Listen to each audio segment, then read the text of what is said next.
ඉක්මනින්ම සම පැහැපත් කරගන්න පුළුවන්. සමේ තියෙන අඳුරු බව, අවපැහැය, දුර්වන්න ගතිය, කළු ලප මේ හැමදේම ඉක්මනින්ම අඩු කරලා සමට හරිම ලස්සන නිරෝගිමත් ගෝල්ඩන් කලර් එකක් ගන්න පුළුවන් ෆේස් පැක් එකක් අපි ගෙදරම හදාගමුද? ලොකු අමුද්‍රව්‍ය භාවිතා කරන්නේ නැතිව හරිම පහසුයි. නිවසේම තියෙන දේවල් වලින් මේ පැක් එක ඔයාලට හදාගන්න පුළුවන්.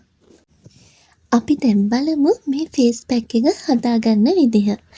මේකට අපිට ඕනි වෙනවා කඩල පිටි මේස හැන්දක්.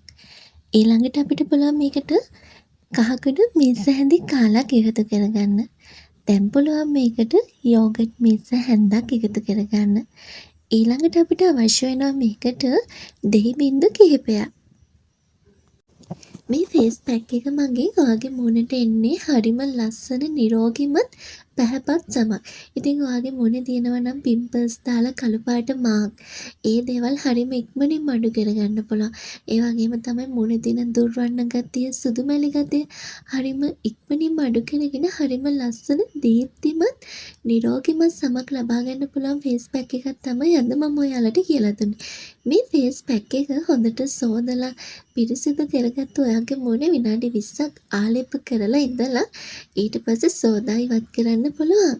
ඊට පස්සේ ඔයා භාවිතා කරන ටෝනර් එක භාවිතා කරන්න. සතියට දවස් 3ක් කරලා බලන්න.